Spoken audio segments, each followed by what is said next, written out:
നമ്മൾ അപ്പോൾ ഒരു പഫ് കൈയാണ് തയ്ക്കുന്നത്. അപ്പോൾ ഞാൻ ഈ ഇറക്കമാണ് അടയാളപ്പെടുത്തുന്നത്. ഇറക്കം 11 ഇഞ്ചാണ് എനിക്ക് ഇപ്പോൾ ഈ ഡ്രസ്സിൽ വേണ്ട ഇറക്കം. അതിൻ്റെ കൂടെ ഞാൻ 1 ഇഞ്ച് തയ്യൽ തുമ്പും എക്സ്ട്രാ ഒരു 2 ഇഞ്ചും കൂടെ. അപ്പോൾ ഇറക്കത്തിൻ്റെ കൂടെ നമ്മളിപ്പോൾ മൊത്തം കൂട്ടേണ്ടത് തയ്യൽ തുമ്പും അതിൻ്റെ കൂടെ മിനിമം 2 ഇഞ്ചെങ്കിലും, പഫിന് 2 ഇഞ്ചെങ്കിലും ആണ് നമ്മൾ കൂട്ടണത്. അപ്പോൾ ആദ്യം നമ്മൾ കറക്റ്റ് ഇറക്കം, നമ്മളുടെ കറക്റ്റ് എത്രയാണോ അതിൻ്റെ കൂടെ തയ്യൽ തുമ്പും കൂടെ ചേർത്തിട്ട് നമ്മൾ അടയാളപ്പെടുത്തുക. അതിൻ്റെ മുകളിലേക്ക് ഒരു 2 ഇഞ്ച് എക്സ്ട്രാ അടയാളപ്പെടുത്തുക. അപ്പോൾ എന്ന് വെച്ചാൽ ആ 2 ഇഞ്ചാണ് നമുക്ക് പഫായിട്ട് വരുന്നത്. അപ്പം നമ്മളത് പഫിന് മാത്രമായിട്ടാണ് നമ്മൾ വെട്ടുക. അപ്പോൾ നമ്മൾ കൈ വെട്ടുന്നത് എങ്ങനെയാണെന്ന് വെച്ചാൽ നമ്മൾ ആദ്യം നമ്മുടെ കറക്റ്റ് അളവ് എത്രയാണോ അതിൽ ഒരു ലൈൻ കൊടുത്തു. അത് കഴിഞ്ഞ് എക്സ്ട്രാ ഇട്ട നമ്മൾ 2 ഇഞ്ചിലും ഒരു ലൈൻ കൊടുത്തു. അപ്പം മൊത്തം ഇറക്കത്തിൻ്റെ കൂടെ നമ്മൾ 3 ഇഞ്ചാണ് ഇപ്പോൾ കൂട്ടി കൊടുത്തിരിക്കുന്നത്. അപ്പോൾ അതിൽ നിന്ന് കറക്റ്റ് അളവിൽ നിന്ന് താഴേക്ക് ഒരു 3 ഇഞ്ച് നമ്മൾ വീണ്ടും ഒരടയാളം. അതെന്തിനാണെന്ന് വെച്ചാൽ കറക്റ്റ് നമ്മളുടെ കൈ വെട്ടാൻ വേണ്ടിയിട്ടുള്ളത്. നമ്മുടെ നോർമൽ സ്ലീവ് എങ്ങനെയാണോ വെട്ടുന്നത് അതിന് വേണ്ടിയിട്ടുള്ള അളവാണത്. അപ്പം നമ്മളുടെ കറക്റ്റ് ഇറക്കത്തിൽ നിന്ന് താഴേക്ക് ഒരു 3 ഇഞ്ച് അടയാളപ്പെടുത്തുക. അപ്പോൾ അതിൽ ആവശ്യമുള്ള തുണി എത്രയാണെന്ന് വെച്ചാൽ എത്രയാണോ കൈക്കുഴി അതിൻ്റെ കൂടെ 1 ഇഞ്ചാണ് നമുക്ക് ആവശ്യമുള്ള തുണി. നോർമൽ സ്ലീവിന് നമുക്ക് ആവശ്യമുള്ള തുണി എത്രയാണോ കൈക്കുഴി അതിൻ്റെ കൂടെ 1 ഇഞ്ച് കൂട്ടിയാൽ നമുക്ക് തയ്യൽ തുമ്പ് അടക്കമുള്ള തുണി കിട്ടും. അപ്പോൾ ഇതിന് നമ്മൾ പഫിന് വേണ്ടിയിട്ട് നമ്മൾ കൂട്ടുന്നത് 2.5 ഇഞ്ചാണ് നമ്മൾ എക്സ്ട്രാ കൂട്ടുന്നത്. അപ്പം അത് എപ്പോഴും 2.5 തൊട്ട് 5 ഇഞ്ച് വരെ കൂട്ടാം. നമുക്ക് ഞൊറി എത്രത്തോളം കൂടുതൽ വേണോ അതിന് അത്രത്തോളം കൂട്ടാം. അപ്പം മിനിമം 2 ഇഞ്ച് തൊട്ട് കൂട്ടാം. അപ്പം ഞാനിവിടെ 2.5 ഇഞ്ചാണ് കൂട്ടിയത്. അപ്പോൾ 9 ഇഞ്ച് നമുക്ക് കറക്റ്റ് അളവും 2.5 ഇഞ്ച് എക്സ്ട്രാ പഫിനുള്ളതും കൊടുക്കും. അപ്പോൾ ആ 2.5 ഇഞ്ച് വിട്ടിട്ടാണ് നമ്മൾ കൈ മാർക്ക് ചെയ്യുന്നത്. 2.5 ഇഞ്ച് നമ്മൾ അത് എക്സ്ട്രാ വിട്ടിട്ടാണ് നമ്മൾ കൈ മാർക്ക് ചെയ്യുന്നത്. അപ്പോൾ ആ 2.5 ഇഞ്ച് വിട്ടിട്ട് ആ അടയാളപ്പെടുത്തിയെടുത്തുനിന്ന് ഞാൻ കൈക്കുഴി മാർക്ക് ചെയ്യുകയാണ്. ഇപ്പോൾ 8 ഇഞ്ചാണ് എൻ്റെ കൈക്കുഴി, അത് ഞാൻ മാർക്ക് ചെയ്യുകയാണ്. അത് മാർക്ക് ചെയ്തിട്ട് അതിലേക്ക് ഇനി നമ്മൾ അവിടെ ഒരു നോർമൽ സ്ലീവ് വെട്ടാൻ, അപ്പോൾ എൻ്റെ ഇതിൽ വീഡിയോസിലുണ്ട് കൈ എങ്ങനെയാണ് വെട്ടേണ്ടതെന്നുള്ളത്. അപ്പോൾ അതിന് നോർമലായിട്ട് നമ്മൾ വെട്ടാൻ വേണ്ടിയിട്ട് 2 ഇഞ്ച് നമ്മൾ മാർക്ക് ചെയ്യുന്നു.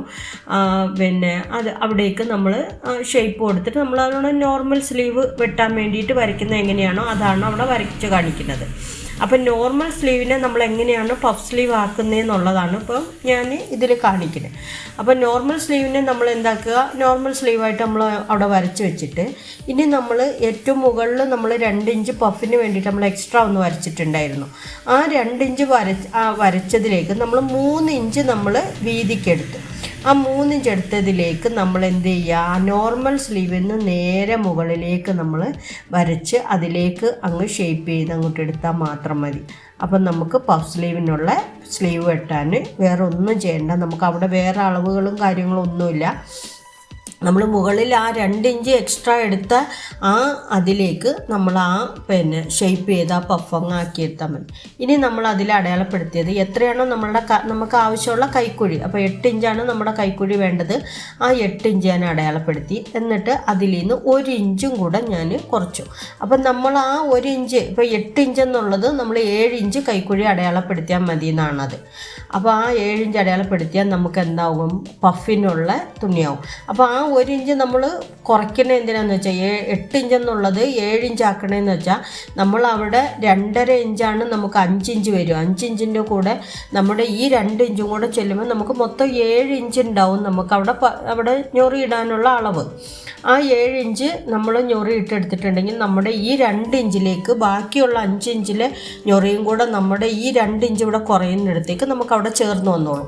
അപ്പം നമുക്ക് മേലെ അവിടെ കറക്റ്റ് തുണിയായിരിക്കും. അപ്പോൾ അവിടെ മാർക്ക് ചെയ്തു. അതേ അളവ് മടക്കി വെച്ചിട്ട് നമ്മൾ താഴേക്കും അങ്ങോട്ട് മാർക്ക് ചെയ്യുക. അപ്പം നമുക്ക് മുകളിലും താഴെയും ഒരേപോലെ പഫാകും. അപ്പോൾ ഇനി നമ്മൾ അതിൻ്റെ സെൻറ്റർ അടയാളപ്പെടുത്തിയാൽ മാത്രം മതി. എന്നിട്ട് ആ സെൻറ്റർ അടയാളപ്പെടുത്തിയിട്ട് 2 സൈഡിലേക്ക് നമ്മൾ എന്ത് ചെയ്യുക, ഇങ്ങനെ ഞൊറി ഇട്ട് കൊടുക്കുക. അപ്പോൾ ഞാനത് എങ്ങനെയാണ് ഞൊറി ഇടുന്നതെന്ന് വെറുതെ ഒന്ന് കാണിച്ച് ഞാൻ തയ്ക്കുമ്പോൾ നിങ്ങൾക്ക് കുറച്ചും കൂടെ അത് ഈസി ആയിട്ട് മനസ്സിലാവും.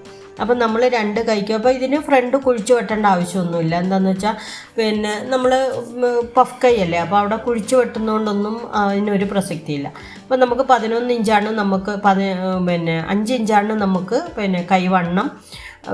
അതുകൊണ്ട് ഞാൻ അതിൻ്റെ കൂടെ നമ്മൾ 1.5 ഇഞ്ച് തയ്യൽ തുമ്പ് കൂടെ ഇട്ടിട്ടാണ് നമ്മളൊരു പടി വെട്ടുന്നത്. അപ്പോൾ അത് 2.5 ഇഞ്ചിൻ്റെ ഒരു പീസാണ് ഞാൻ ആ വെട്ടി വെച്ചിരിക്കുന്നത്. അപ്പോൾ ഇനി ഞാൻ ഞൊറി ഇടുകയാണ്. ഞൊറി ഇടുന്നതെന്ന് വെച്ചാൽ നമ്മളവിടെ മാർക്ക് ചെയ്തല്ലോ, ആ മാർക്ക് ചെയ്ത ആ മൂന്ന് പാർട്ടായിട്ടാണ് നമ്മളവിടെ മാർക്ക് ചെയ്തിരിക്കുന്നത്. അപ്പോൾ ഇത് ഇതിൽ നിങ്ങൾക്ക് അത്ര ക്ലിയർ ആയില്ലെങ്കിൽ അടുത്ത കൈ അത് ചെയ്യുമ്പോൾ അത് കുറച്ചും കൂടെ നിങ്ങൾക്ക് അത് ഈസി ആയിട്ട് അത് മനസ്സിലാകും. അപ്പം നമ്മളത് 3 പാർട്ടാക്കിയിരിക്കണമെന്ന് വെച്ചാൽ നമ്മൾ ആദ്യം കൈക്കുഴി അടയാളപ്പെടുത്തിയിട്ട് ഞാൻ പിന്നെ 1 ഇഞ്ചും കൂടെ ഞാൻ കുറച്ചിരുന്നു. അതിൽ 8 ഇഞ്ച് എന്നുള്ളത് ഞാൻ 7 ഇഞ്ചിലാണ് അത് മാർക്ക് ചെയ്തത്.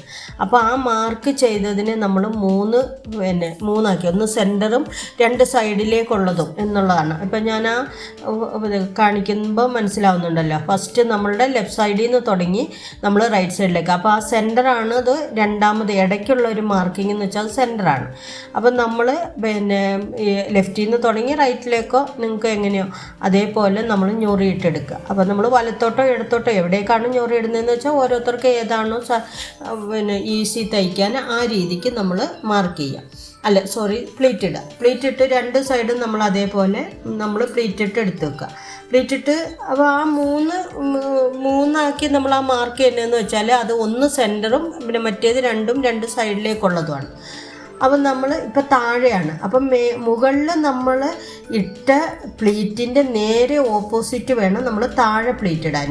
എന്താണെന്ന് വെച്ചാൽ മുകളിൽ നമ്മൾ വലത്തേക്കാണ് പ്ലീറ്റ് ഇട്ടിരിക്കുന്നത്. ഇപ്പോൾ ഇത് കണ്ടോ, നമ്മളവിടെ നമുക്ക് നമ്മൾ ലെഫ്റ്റ് സൈഡിലേക്ക് ഇട്ടെങ്കിൽ നമ്മൾ താഴെ ഇടുന്നത് റൈറ്റ് സൈഡിലേക്ക്. അപ്പോൾ മുകളിലും താഴെയും എപ്പോഴും 2 ഓപ്പോസിറ്റ് സൈഡിലായിരിക്കണം നമ്മൾ ഇടുന്ന പ്ലീറ്റ് വരേണ്ടത്.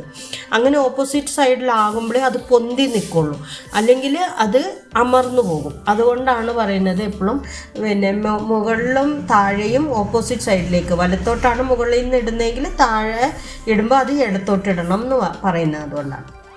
എന്നാലാണ് അത് പൊന്തി നിൽക്കുക. അല്ലെങ്കിൽ നമ്മൾ തേക്കുമൊക്കെ ചെയ്യുന്ന സമയത്ത് അല്ലെങ്കിൽ ഈ പട്ടുസാരീൻ്റെയോ അല്ലെങ്കിൽ കോട്ടൻ്റെയൊക്കെ ആകുമ്പോൾ അതങ്ങ് അമർന്നു പോകും, പൊന്തി നിൽക്കില്ല. അപ്പോൾ നമ്മൾ താഴെ അതേപോലെ നമ്മൾ പ്ലീറ്റ് വെച്ചെടുത്ത് എന്നിട്ട് നമ്മൾ ആ 2.5 ഇഞ്ചിൽ നമ്മൾ എടുത്ത് വെച്ച പീസിനെ കറക്റ്റായിട്ട് വെച്ചിട്ട് 1/2 ഇഞ്ച് നമ്മൾ തയ്യൽ തുമ്പ്, എന്ന് വെച്ചാൽ ഇത് നമ്മൾ ഇറക്കത്തിന് വേണ്ടിയിട്ടൊന്നും വെക്കുന്നില്ല, അതിൻ്റെ പുറത്തേക്ക് അത് പൊതിഞ്ഞടിക്കാൻ വേണ്ടിയിട്ട് മാത്രമാണ് നമ്മളത് വെക്കുന്നത്. അപ്പോൾ ഇത് സെയിം തുണി തന്നെ വെക്കുന്നത്. ഇതെന്ന് വെച്ചാൽ ഒരു കുർത്തീൻ്റെയാണ് ഈ കൈ. അപ്പോൾ അത് നമ്മൾ സെയിം തുണി തന്നെ വെക്കണം. ആ 2.5 ഇഞ്ച് തന്നെ മതി. നമുക്കത് കറക്റ്റ് 1/2 ഇഞ്ച് നമുക്ക് തയ്യൽ തുമ്പും പോയിട്ട് അതിൻ്റെ ഇത് കവർ ചെയ്ത് വരുമ്പോൾ നമുക്കത് കറക്റ്റായിട്ട് തന്നെ കിട്ടും. അപ്പോൾ 1/2 ഇഞ്ച് തയ്യൽ തുമ്പിലാണ് ഞാനത് തയ്ക്കുന്നത്. അപ്പം എന്നിട്ട് നമ്മളത് കറക്റ്റായിട്ട് ആ 1/2 ഇഞ്ച് അങ്ങോട്ട് ഉള്ളിലേക്ക് മടക്കി വെക്കുക. മടക്കി വെച്ചിട്ട് അതേപോലെ തന്നെ മുകളിലേക്ക് വീണ്ടും ഒന്നും കൂടെ അങ്ങ് മടക്കുക. അപ്പോൾ ശരിക്കും അതിനെ ഇങ്ങനെ പൊതിഞ്ഞതുപോലെ തന്നെ വന്നോളും. നമുക്ക് ആ അടി നല്ല നീറ്റായിട്ട് ഇരിക്കുകയും ചെയ്യും. അപ്പം നമ്മൾ ആ അളവ് കറക്റ്റായിട്ട് എന്ന് വെച്ചാൽ 2.25 എന്നുള്ളത് 2.5 എന്നുള്ളത് കറക്റ്റ് 2.5 ആണെങ്കിൽ അതേപോലെ നമുക്ക് ശരിക്കും ആ 1/2 ഇഞ്ചിൽ നമുക്ക് നല്ല കറക്റ്റായിട്ട് അങ്ങ് കിട്ടും. പിന്നെ ഒരു കാര്യം എന്ന് വെച്ചാൽ ഇതൊരു സിൽക്ക് ടൈപ്പ് തുണി ആയതുകൊണ്ടാണ് നമ്മൾ ഇങ്ങനെയൊക്കെയുള്ള തുണിയൊക്കെ തയ്ക്കുമ്പോൾ എന്ന് വെച്ചാൽ നമ്മൾ കറക്റ്റായിട്ട് പിടിച്ചിട്ട് ഒട്ടും വലിക്കാതെ നമ്മൾ തയ്ക്കണം. എന്നാൽ മാത്രമാണ് അത് നീറ്റായിട്ട് വരിക. അല്ലാതെ നമുക്കത് കറക്റ്റ് നീറ്റാവില്ല. അതുകൊണ്ടാണ് കറക്റ്റായിട്ട് നല്ലോണം കറക്റ്റ് വെച്ച് നമ്മൾ മടക്കി കൊടുത്ത് നമ്മളത് തയ്ക്കണം. അല്ലെന്നുണ്ടെങ്കിൽ അത് പിരിഞ്ഞ് ഒരുമാതിരി ഒരു നീറ്റല്ലാതെ ഇരിക്കും. അപ്പോൾ അതുകൊണ്ട് അത് അങ്ങനെ തയ്ച്ചെടുക്കുക. അപ്പം കുറച്ചും കൂടെ ഒന്ന് ഒരു ഇത് കട്ടിയുള്ള തുണിയൊക്കെ ആണെങ്കിൽ കുറച്ചും കൂടെ തയ്ക്കാൻ ഈസി ആയിരിക്കും. ഇതൊരു സിൽക്ക് മെറ്റീരിയൽ ആയതുകൊണ്ടാണ് അതങ്ങനെ തോന്നുന്നത്. ഇനിയിപ്പം നമ്മൾ അതിൻ്റെ സെൻറ്റർ മാർക്ക് ചെയ്തിട്ട് കൈ ടോപ്പിലേക്ക് അങ്ങ് പിടിപ്പിക്കുകയാണ്. അതിപ്പം നമ്മളിതിൽ കാണിക്കണം. അപ്പം എങ്ങനെയാണ് ഇത് വെട്ടുകയെന്നും എങ്ങനെയാണ് ആ പഫ് ആക്കി എടുക്കുക എന്ന് മാത്രമാണ് ഇപ്പം ഞാൻ ഇതിൽ കാണിച്ചിരിക്കുന്നത്. അപ്പോൾ അത് തയ്ച്ച് കഴിഞ്ഞിട്ടൊന്ന് വേണം. അപ്പോൾ ഇതിൻ്റെ അളവ് എത്രയാണെന്ന് വെച്ചാൽ എത്രയാണോ നമ്മൾക്ക് ഇറക്കം വേണ്ടത്, ഇറക്കത്തിൻ്റെ കൂടെ തയ്യൽ തുമ്പും അതിൻ്റെ കൂടെ ഒരു 2 ഇഞ്ച് മിനിമം 2 ഇഞ്ചെങ്കിലും 5 ഇഞ്ച് വരെ നമുക്ക് കൂട്ടാം. അപ്പോൾ അത്രയും നല്ല പഫായിട്ട് അത് നിൽക്കും. 5 ഇഞ്ച് വരെ കൂട്ടാം. അതേപോലെ തന്നെ വീതി കൂട്ടേണ്ടത് എത്രയാണോ നമ്മളുടെ കൈക്കുഴി അതിൻ്റെ കൂടെ 1 ഇഞ്ചും കൂടെ ചേർത്ത് പിന്നെ മിനിമം 2 തൊട്ട് 5 വരെ അതും ചെയ്യാം. അപ്പോൾ ഇത് ബോട്ട് നെക്കിൽ ഇങ്ങനെ പഫ് സ്ലീവ് വെച്ചിട്ട് നമ്മളൊരു ടോപ്പാണ് തയ്ച്ചിരിക്കുന്നത്. അപ്പോൾ ആ ടോപ്പിൻ്റെയാണ് ഞാനത് കാണിച്ചിരിക്കുന്നത്. അപ്പോൾ കൈ മാത്രമേ ഞാൻ ഇതിൽ കാണിച്ചിട്ടുള്ളൂ. ബോട്ട് നെക്കിലാണ്. അപ്പം എത്രത്തോളം വൃത്തിയായിട്ടുണ്ടെന്ന് നിങ്ങൾ നോക്കുക. അപ്പോൾ എല്ലാവരും സപ്പോർട്ട് ചെയ്യുക. Thank you.